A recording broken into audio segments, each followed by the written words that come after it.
Televisa presenta.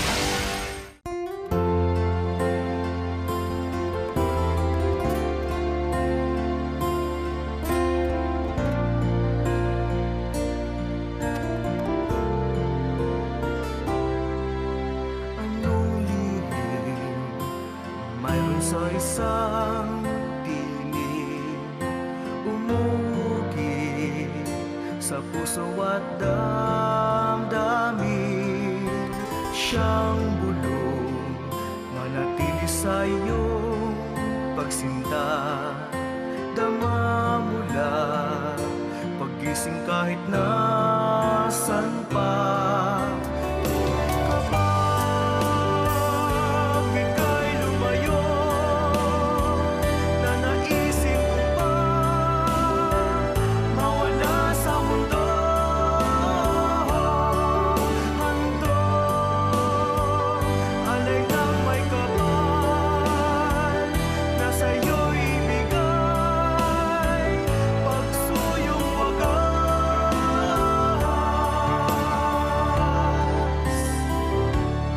immortal.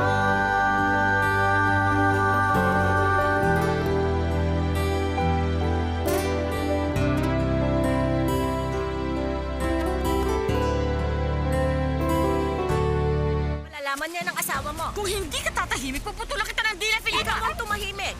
Dahil hindi kasalanan na magsabi ng katotohanan. Halika na. Alis na tayo, Coco.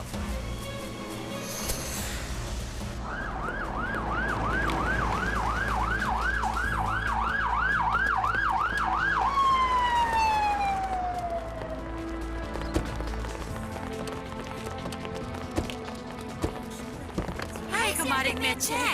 Naku, mabuti naman at nakalabas na si Gabriel ngayon sa wakas. Namiss ka namin, akala mo ba?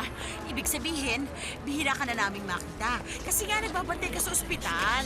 Madalas na ulit tayo magkikita ngayon, kumare. Medyo magaling na kasi si Gabriel. Ang sabi ng doktor, magpapaterapi na lang siya. At hindi na niya kailangan bumalik sa ospital. Ay, sigurado ako naubos ang pera mo. Hindi, kumare. Lahat ng gastos ay sinagot ng mayamang taong nangangalang Lombardo. Totoo yun. Pero, ikukwento ko na lang mamaya. Oo, sige, Ibababa sige. si Gabriel. Sige, oy, paraan ka. Kumare. Paraan? Ano ba? Oy, kamusta ka na, Gabriel? Ayos na po ang pakiramdam ko. Maraming salamat. Ma'am, sandali lang po. Matagal Ibababa ka po rin namin ang nahirapan, pasyente. ano? Naku, Ma'am, sandali. Ayusin Ikaw, po, ma'am. alam ko, kumare. Oo, dito ka lang muna. Pasensya na, masaya lang ako. Gabriel, kumusta? Oo, maganda na ang itsura niya. Kumusta ka?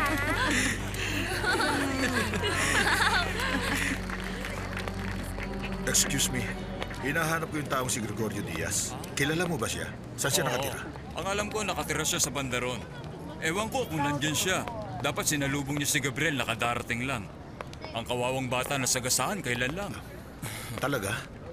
Swerte nga at natagpuan nila yung nakasagasa, kaya sinagot lahat ng gastos sa pagpapa-opera. Kung hindi, kawawa naman. Mabuti. Kasi si Meche, walang may pambabayad sa pagpapa-opera. Alam ko, wala pa naman siyang trabaho noon. Sandali nga, bakit hinahanap si Gregorio? Meron akong maliit na furniture shop. Naghahanap ako ng karpintero at nagbabarnes. Mali ang impormasyon na nakalap mo, kaibigan. Isa siyang trailer driver.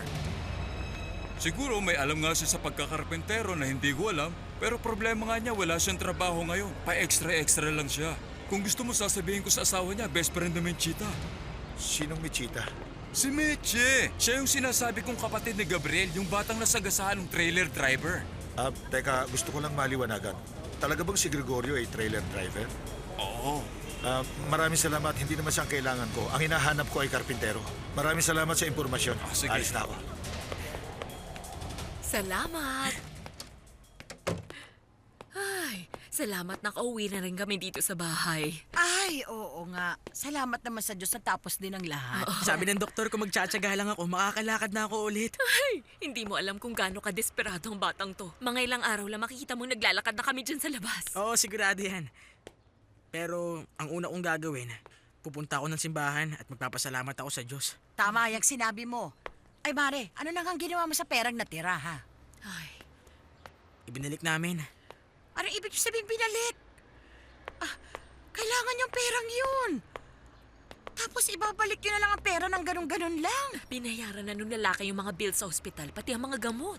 Ibinalik namin yung pera kasi hindi namin nasunod yung pinagagawa niya. Oo, at ayokong gawin yung pinapagawa niya sa akin. Pero nahuli ba naman ng pulis yung babae? Hindi. Kusang sumuko yung babae sa otoridad.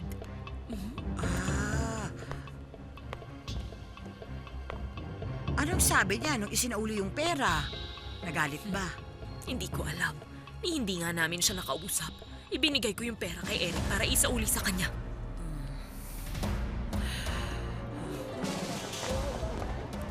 Sinauli nga kaya niya yung pera? Yung pera? Oh, Siyempre hindi. Sigurado ay tinago ng lokolokong yon. Kung itinago niya yon, dapat bigyan niya tayo ng share. Dahil tayo ang nagturo kay Gabriel. pero hindi sinabi ni Gabriel kung anong gusto nun. Hindi na mahalaga yun. Hindi naman niya alam yun eh. Saka, nanalo naman siya. Mahal, pinayagan ka na umuwi. Pero sinadya sa akin ni Hernan na bukas na lang kita dalhin sa Merida. Pasensya na, Alex. Wala akong balak bumalik doon. Nagpapasalamat ako sa'yo, pero hindi ako mapapalagay dahil sa mga Ano nangyari. ba? Bakit hindi mo makalimutan yung nangyari? Para sa akin, ang mahalaga ngayon ay magkasama na tayo. Kaya akong alagaan ni Itay at ang kapatid ko hanggang sa makabalik ako sa trabaho. Hindi. Mahal ko, buntis ka. At sa kalagayan mong yan, hindi makakabuti sa'yo. Ay, maraming buntis ang nagtatrabaho ngayon. Oo nga, pero asawa kita at hindi mo na kailangan magtrabaho pa. At isa pa, ayokong mapahamak ang kalusugan ng ating munting anak. Tsaka gusto ko rin makasiguro, mahal ko, na nakarecover ka na ng gusto. Kapag bumalik ako doon, magsisimula na naman ang mga chismis, mga intriga. Ayoko na ng ganon. Hindi ba sinabi ko na sa'yo maghahanap tayo ng malilipatang bahay? Sinabi mo sa akin? Siguro hindi mo na natatanda na sinabi ko yun dahil nangihina ka pa nun. Wala kang lakas para imulat ang mga mata mo. Pero sinabi ko yun. At hindi ko sinabi yun para lang palakasin ang loob mo, kundi ayoko nang mabuhay nang malayo sa'yo, mahal ko. Kailangan din kita, pero Alam ko yan. Alam ko na iniisip mo na mamomroblema na naman ako sa pamilya mo. Hindi mangyayari yun. Teka, hindi ba accountant ang tatay mo? oo. Eh di pwede siya magtrabaho sa kumpanya. Pero matanda na siya. Siguradong gusto niya magtrabaho ulit. At ang kapatid mo babalik sa eskwelahan. Ano sa tingin mo? Hindi, Alex. Okay sana, pero hayaan mo na lang ako manatili dito sa Saki. Wala nang dapat pagtalunan pa. Ang asawang babae ay kailangan mamuhay sa isang bubong kasama ang kanyang asawa. Sabi mo sa akin, sisimulan mo nang asikasuhin ang diborsyo. Gusto mo ng divorce? Yun ba talaga ang gusto mo? Ayoko maghiwalay tayo. Eh di wala na tayong pag-uusapan pa. Natatakot ako, Alex. Natatakot ako bumalik doon. Mahal ko, ilang linggo lang naman tayong titira doon. At isa pa, nag-aalala na talaga si Mama sa'yo. Talaga? Talaga.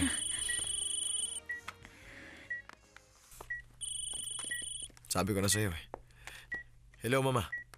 Iyo, sabi ni Bruno, tagumpay daw ang pagsasali ng dugo at unti-unti na raw nakaka-recover. Oo, Mama. Makakalabas na si Maria Jose at babalik na kami. Babalik? Ano pa sa tingin niyo? Ay, mabuti naman kung ganun. Kasama rin bang babalik ang tatay at kapatid niya? Kailangan bumalik ni Paula dahil binigyan siya ng parol. At kailangan niyang bumalik dahil may pipirmahan siya sa police station. Si Tatay Pedro, hindi pwedeng mag-isa. Mamaya na lang tayo mag-usap. I'll see you. Nakita mo na. Kahit ang mama mo ayaw niyong bumalik kami sa bahay niyo. Alam mo, mahal, malaki na ako para sundin pa ang lahat ng gusto ng mama. Ano masasabi mo? Pero paano mo nasabi ng isang tulad ko na may asawang tulad mo, may hipag, bayaw at biyanan na ayaw naman sa akin, ay pwedeng magsama-sama sa isang bubong? Sana maintindihan mo yun, hindi yun ganun kadali. Siguro, pero... Marami na namang away, intriga at mga problema. Isa pa, baka mamatay ako sa pagkainip doon at ayoko nang makasama ang mga tao na walang ginawa kundi ang basahin ang nasa isip ko at bantayan ang Ako nang kilos ko. bahala doon. Huwag kang magalala. Paano? Sige nga, paano? Pansamantala, kalimutan mo na muna mga bagay na yan. Ang mahalaga sa ngayon ay ang kalusugan ng magiging anak natin. Alam mo, magkaiba talaga tayo ng mundo, Alex. Nasa iyo na ang lahat. Samantalang ako, kailangan ko munang paghirapan at pagtrabuhan ng bagay na gusto ko. Hindi ko alam kung paano mamuhay sa mundo mo. Hindi ko alam kung paano. Mahal, dapat mangibabaw sa lahat ang pagmamahalan natin. Matatalo ng pagmamahalan natin ang kahit na anong problema. Hindi ako sigurado sa sinasabi mo. Hindi ako sigurado.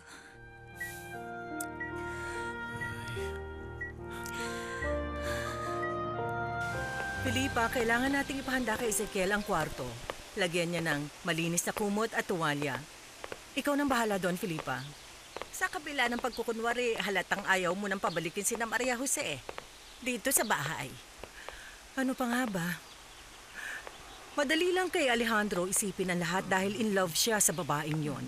Pero hindi ko pa rin makalimutan na meron sanang kakatagpuin si Maria Jose sa hotel. At higit sa lahat, pilit pa niyang idinadawit si Bruno sa nakakayang issue na yon. Ang totoo niyan, wala akong tiwala sa kanya. Hindi ako sang-ayon na ibalik siya dito ni Alejandro.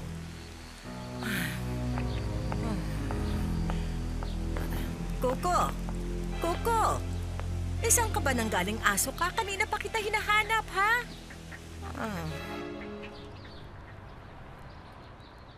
Thank you. Pasok po kayo. Hi. Hello. Umalis na si Maura. Pero sabi niya, na bilang kapalit magla-lunch na lang daw kayo minsan sa magandang restaurant. Okay, sa ngayon, siguro magkwentuhan na lang muna tayo, Sure. okay? Ano na nga bang balita sa'yo? Tungkol sa akin at sa kapatid ko. Para siyang pulis na walang tigil sa kauutos at kasasermon maghapon sa akin. Dinala niya ako sa Lombardo Real Estate Company para maging secretary ni Alex. Hindi mo lang alam kung gano'n ka-boring. Tama ka. Pero ngayon, kwentuhan mo muna ako ng tungkol kay Bruno. Mas gusto kong pag-usapan yan. Nakita na ba kayo? Hindi pa nga eh. Gusto ko na nga siyang makita. Hindi mo lang alam kung gano'n ko kasabik makita siya. Di ko alam na magaling pala siya sa kama. Akala ko mayabang lang siya pagdating sa mga babae. Alam mo na. Alam mo walang nakipag-sex sa akin ng kasing init niya. Hindi nga. Saan nangyari dito sa bahay? Nababaliw ka ba? Siyempre sa hotel. Sa 5-star hotel. Ay, ano ka ba? Hindi naman yun sosyal. Sa susunod, sabihin mo dun sa sikretong suite. O kaya mag-rent kayo ng isang cabin para romantiko. Kahit sa malayo, siguro naman hindi yun ang huli, di ba? Siyempre. Ay, nangilab na nga yata ako sa kanya. Gusto ko siyang makita pero mas gustong-gusto kong maulit-uli yung ginawa namin.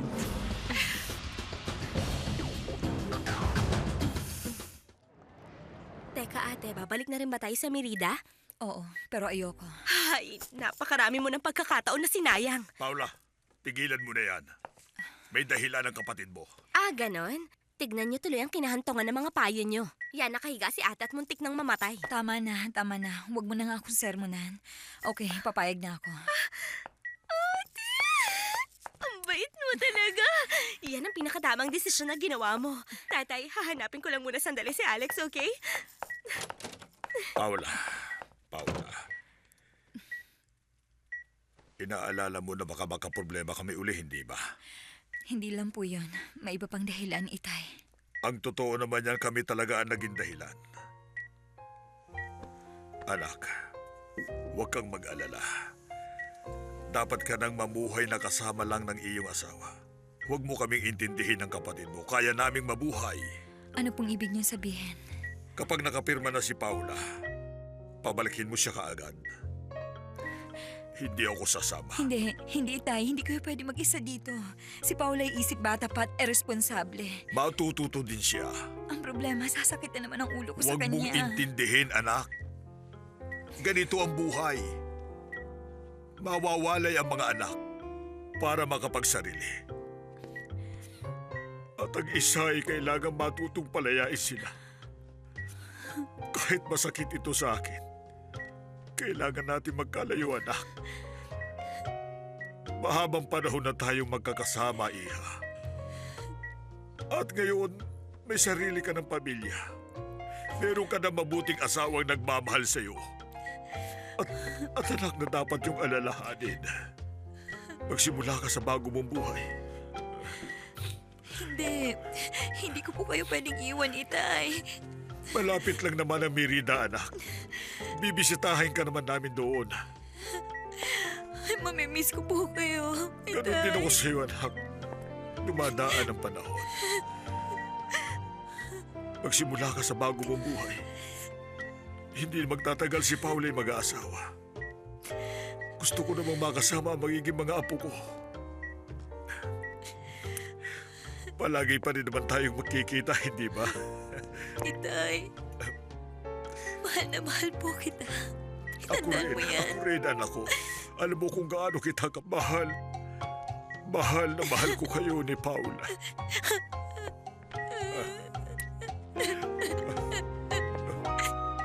Simula ba kay Victoria na isasama mo si Maria Jose sa Merida? Oo, pero parang di naman siya sumasang-ayon doon. Hindi yung problema.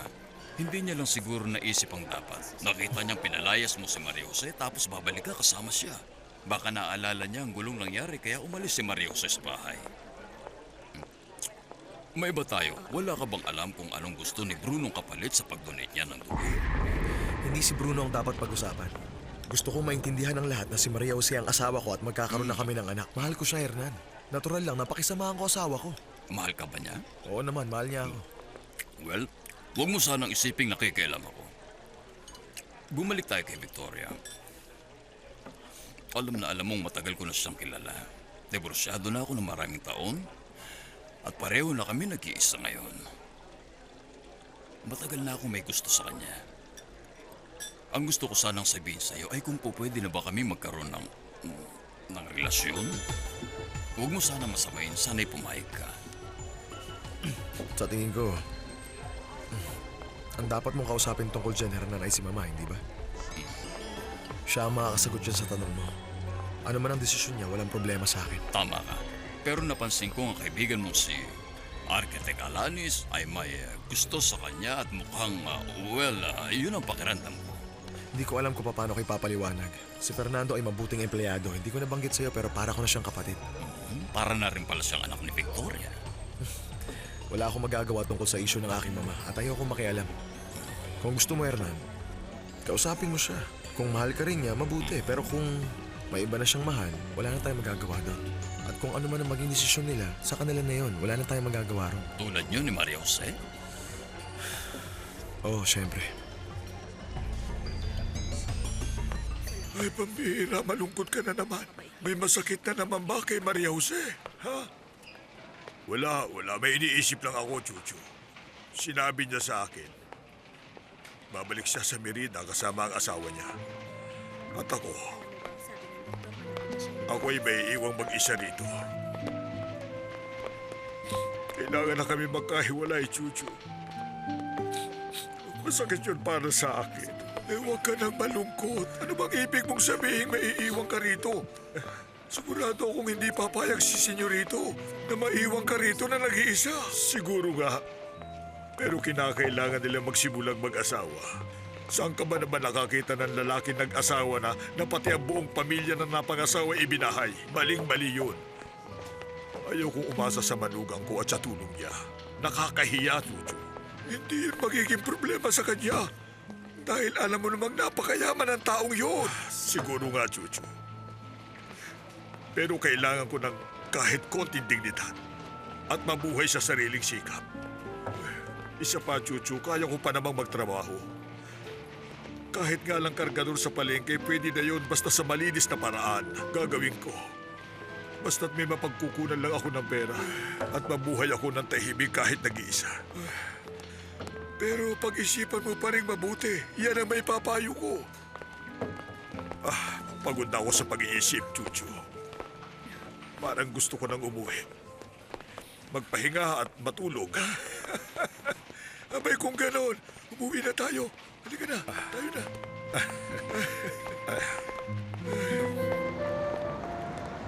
Pasok ka, Chuchu.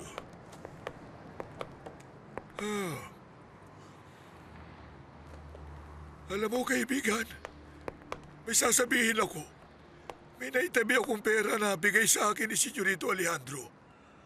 Anong masasabi mo kung mag-umpisa tayo ng isang negosyo? Hindi dito, kundi doon sa Merida. Nang sa ganon, mapapalapit ka sa anak mo. At para hindi na rin naman ako nalulungkot. Ano namang klaseng negosyo? Alam mo kasi ako marunong gumawa ng pichel, paso at saka mga platong gawa sa clay. Kahit magkulay at paggandahin, kaya ko yun. Alam kong kaya mo pero wala akong alam sa business na yan, Chuchu. Pero may kasabihang hindi pa huli ang lahat para matuto. Ibig ko sabihin, pagkatapos mo ng maraming subok at talagang hindi mo kayang makabuo ng plato o kahit na ano, kaya mo pa rin mamahala ng negosyo. Sa pamamagitan halimbawa ng pag-iingat ng pera. Maraming salamat sa alok mo, Chuchu. Pero hindi, salamat na lamang. Sa bagay, kung talagang desidido ka nang magbuhat sa palengke, nasa sa iyo na yan. May dapat kang matutunan, ang matutong magbanat ng buto.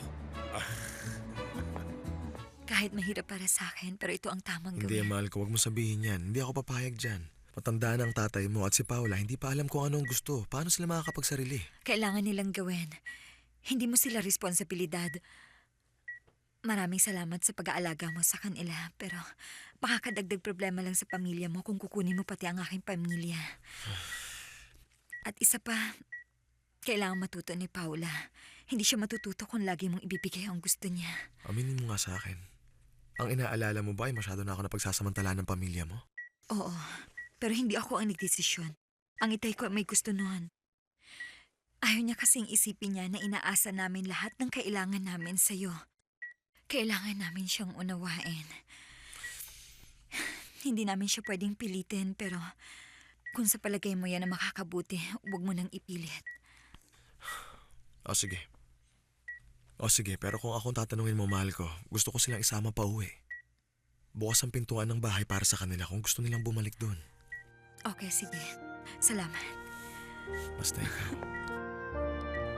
Ikaw lang naman na nagpapabigat ng problema eh. Hindi. Ayoko maging pabigat pa sila sa'yo. Pero diba, sinabi ko na sa'yong... Utang na loob. Tama na. Ayoko nang pagtalunan pa natin to. Ikaw bahala.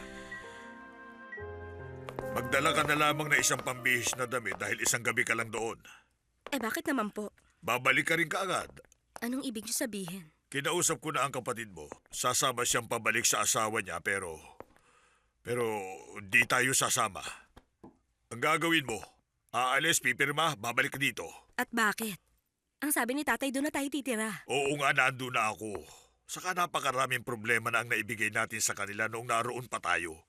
Hindi tayo pwedeng mamuhay kasama sila. Sinabi ko na sa ate mo na huwag na tayong intindihin. Hindi pwede! Kung hindi siya babalik doon na may dignidad, edi kayong gumawa! Mas gusto niyo bang nakikita kaming namamasukan at nabubuhay na miserable, tatay?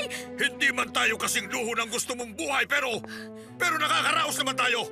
Kalimutan mo na ang nakasanayan mong luho sa bahay ni Alejandro. Dapat tanggapin mo kung anong buhay meron tayo. Tanggapin mo ito! Tanggapin mo ito! Ay, hindi! Hindi ko tatanggapin yan! At mas gugustuhin kong tumira kasama ang kapatid ko sa isang mansyon! Paula, tumigil ka na! Kailangan mong intindihin ay kinasal na ang kapatid mo! Meron na siyang pamilya! At ang tungkulin na lamang niya ay sa kanyang asawa! Pasensya na kayong mag-ama sa pakikisali ko sa usapan niyo. Kinukumbinsi ko ang ama mo na magtayo na lamang kami ng negosyo. Kung tutulungan mo ako, makakabalik tayo sa Merida at magtinda ng mga palayok doon. O hindi ba't maganda yon? Hindi ba? Alam ko na! Nai-imagine ko na ang sarili ko na nagtitinda ng palayok dyan sa tabi sa may kalsada. Samantalang ang kapatid ko nakatira sa isang mansyon. Hindi ako papayag sa plano nyo. Hinding-hindi!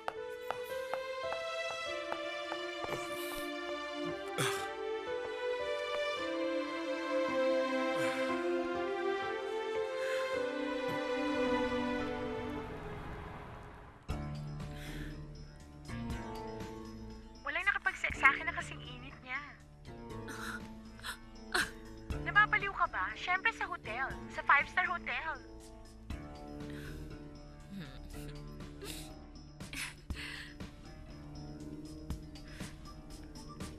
Siyempre.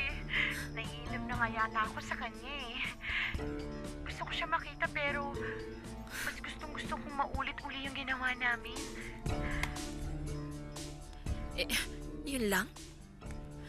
Walang silbing ebidensya ni hindi man lang nabanggit ni Cathy ang pangalan ni Bruno.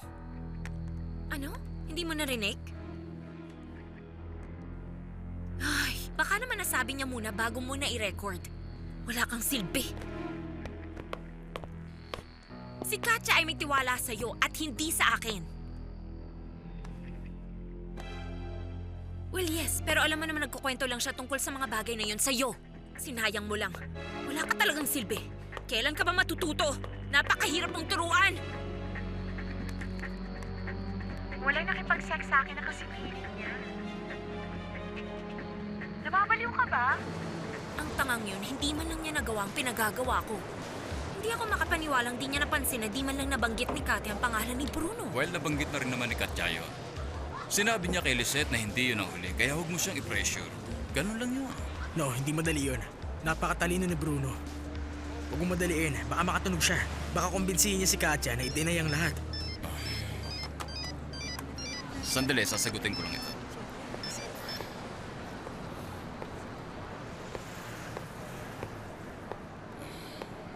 Hello, honey.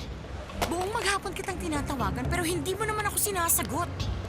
Pasensya na hindi ko narinig. Hindi mo na nakita maraming missed calls? Oo, pero di ba wala akong load. Alam mo namang nagtitipid ako ngayon. Oo, alam ko na.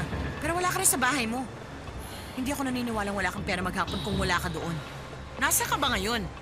Honey, may business deal ako. Bakit hindi na lang tayo mag-usap mamaya? Hindi kasi may hindi magandang nangyari. Kailangan natin makapag-usap, Ulysses. Ano yun?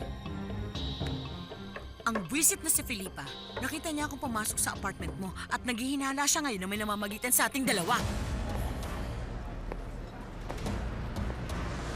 Ano kaya kung tawagan ko si Bruno para matapos na ang lahat? Sa tingin ko dapat siya ang gumawa ng first move. Di pa sinasabi kay Alex at wala pa rin siya ginagawa laban sa atin. Alam ko, pero... natatakot ako sa kung ano ang gagawin niya. Easy ka lang, pwede. Malamang may iba pa siyang binabalak na gagawin. Alam mo bang nag-donate siya ng dugo kay Mariose para mabuhay siya at ang baby niya? Kaninong baby? Ang hula ko kay Alejandro. Ipinagbubuntis niya ang anak ni Alex?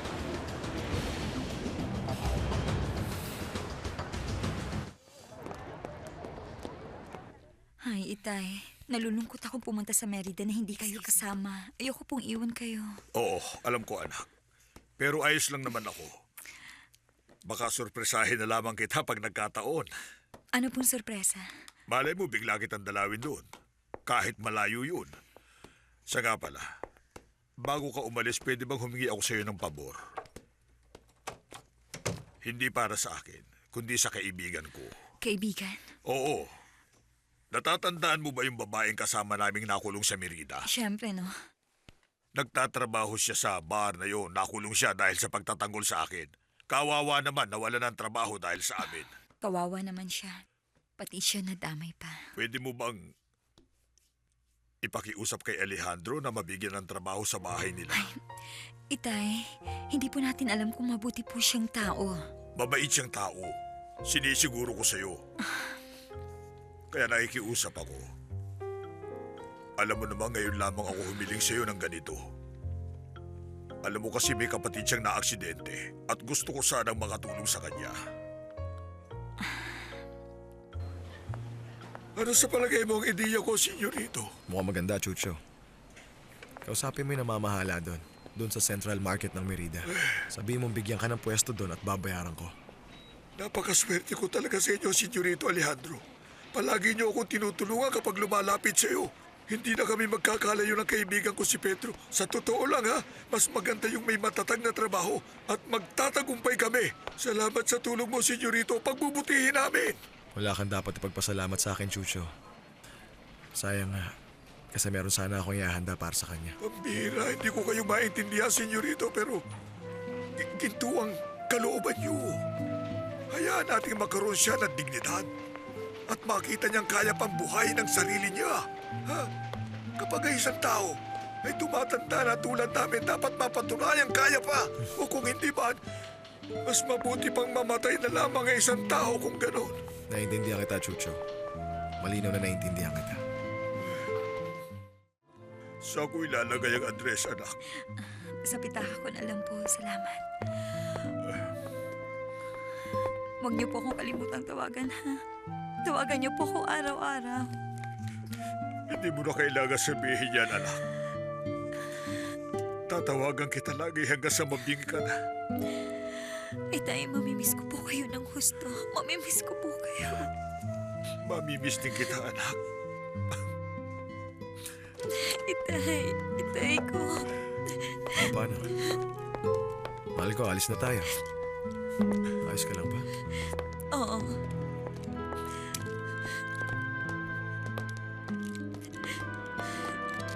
Okay lang po ba silabas muna kayo? Okay.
Isinama niya pag-uwi?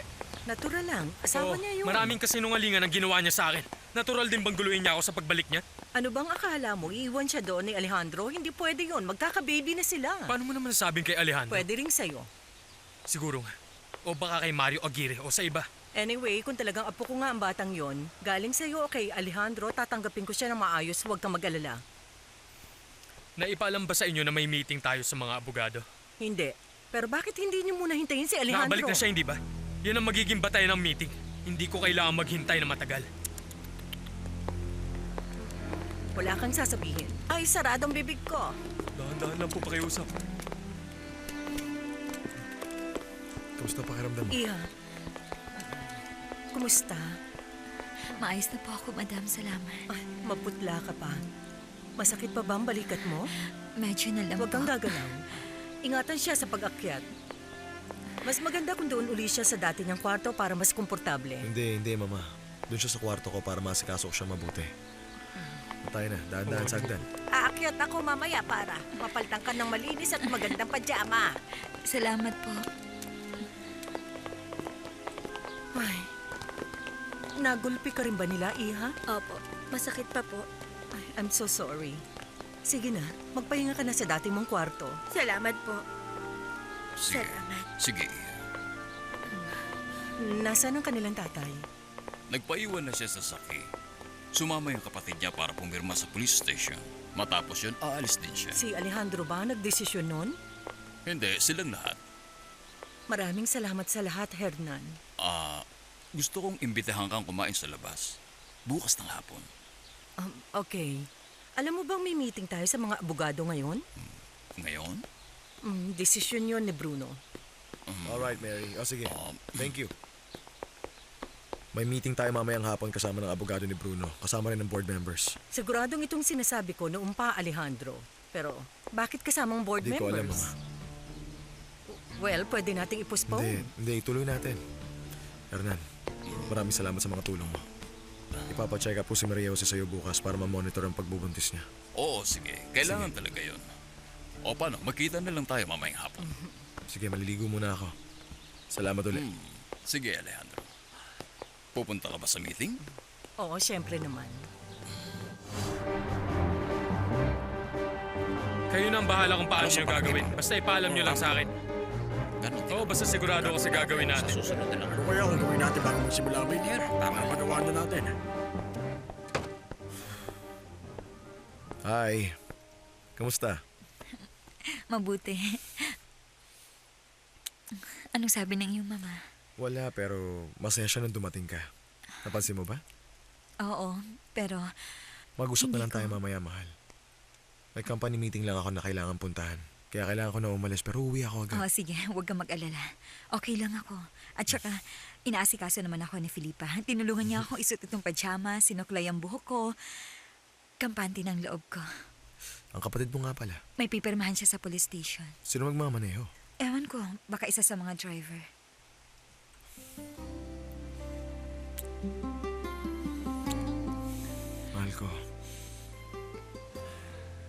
Mahal ko, gusto kong malaman mo na mahal kita. At walang sino mang pwedeng pumalit sa'yo. Natatakot ako kapag sinasabi mo yan, Alex. Pakiramdam ko may masamang mangyayari. Hindi. Walang masamang mangyayari.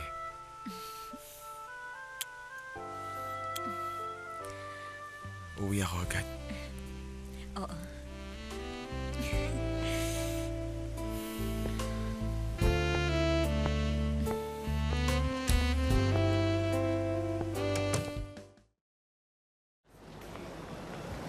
Alam mo na bang gagawin mo?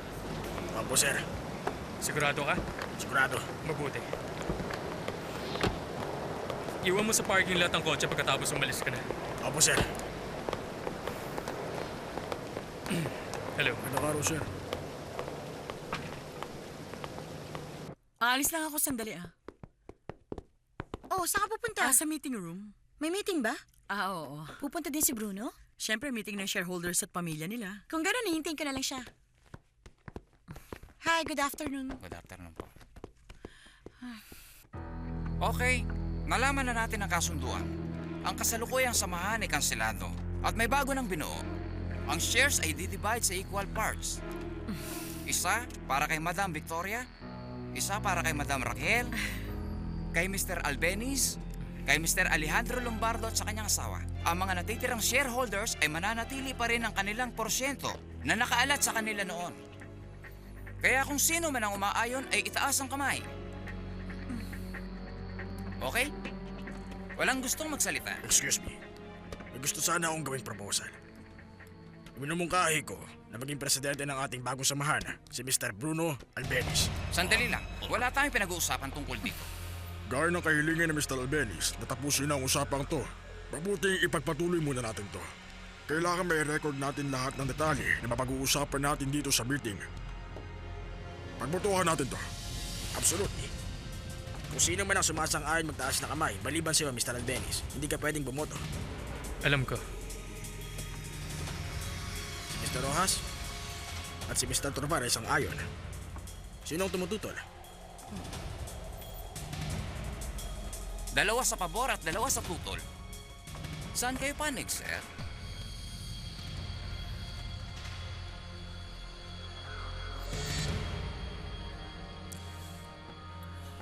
Sa pabor ako. Ito bang hiniling sa'yo ni Bruno na i-donate niya ang dugo niya kay Maria Jose?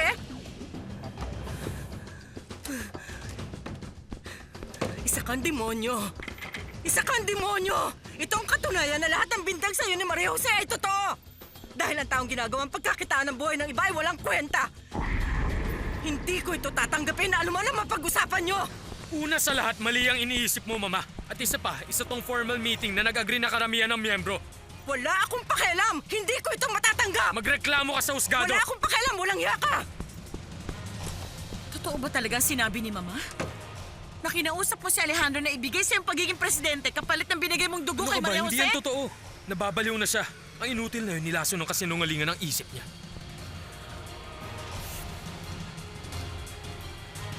Kapag tapos na ang meeting at wala ng tao sa conference room, tulungan mo ako maglinis doon, please. Oh no, ako? Hindi ko yung trabaho, Mary, no? nasaan si Alejandro? Nasa office po ni Architect Alanis, ma'am. Salamat. Mukhang mainit ang ulo niya. Ano kaya nangyari dun sa loob? Hindi naman sa sinisisi kita. Sa sitwasyon mo, sino man ay pwedeng gawin ang ginawa mo. Napakawalang hiya niya para hilingin na palitan ka. Napakawalang respeto. Gusto rin ng walang hiyang yun na i-divorce ko si Maria Jose. Sinasabi mo ba sa akin na handa mong ibigay yun? Hindi pa ako nakaranas na mapahiya sa maraming tao gaya kanina. Ang maging maruming babae ay hindi may kukumpara sa napakasamang ginawa niya. Sabihin mo ang totoo sa akin! Tinanggap pa ni Bruno na i-donate ang dugo niya kapalit ng pagka-presidente? Mama, pwede ba? Hindi na yun mahalaga. Mahalaga sa akin yun! Dahil ang walang yang taong yan ay maraming pwedeng gawin, halos lahat ay magagawa niya. At ang ibig sabihin niya na lahat ng sinabi ni Maria Jose ay pawang katotohanan. Niloloko ka niya at balak niyang patayin ka. Victoria, pakiusap, huminahon ka muna. Ayoko huminahon! Hindi mo pa sinasagot ang tanong ko. Hindi, Mama. Hindi niya sa akin sinabi yun. Wala siyang sinabing kahit ano. Kung ganun, bakit nang hiningi niya noon ang pagiging presidente, tumalikod ka lang at wala kang kibo? Pinagbigyan ko! Ang totoo, ayaw ko magkaroon ng problema. Ang gusto ko mabuhay kami ng tahimik ng asawa ko at ng anak ko. At yun ang gusto ko. Hindi ako naniniwala sa'yo! Bakit ayaw mong sabihin sa akin ang totoo? Patawarin mo ako, Victoria, pero wala akong alam sa mga sinasabi mo. Dahil kayong dalawa lang naman ang palagi nag-uusap at may alam. Pero gusto ko lang linawin sa inyo na hindi ko ito matatanggap. Sinabi ko na sa lahat kanina kahit makarating pa sa husgado. Sandali lang, iskandalo yung iniisip mo, Mama. Malalaman ang lahat na naging kaugnayan mo kay Papa. Wala akong pakialam! Si Bruno ang punot dulo ng lahat. Matagal niya akong ginawang tanga, naging pangit ang ugali ko dahil sa pinaniwala na lahat sa sinasabi niya. Pero hindi na ngayon! Sabihin mo sa mga abogado, hihintayin ko sila mamaya sa bahay.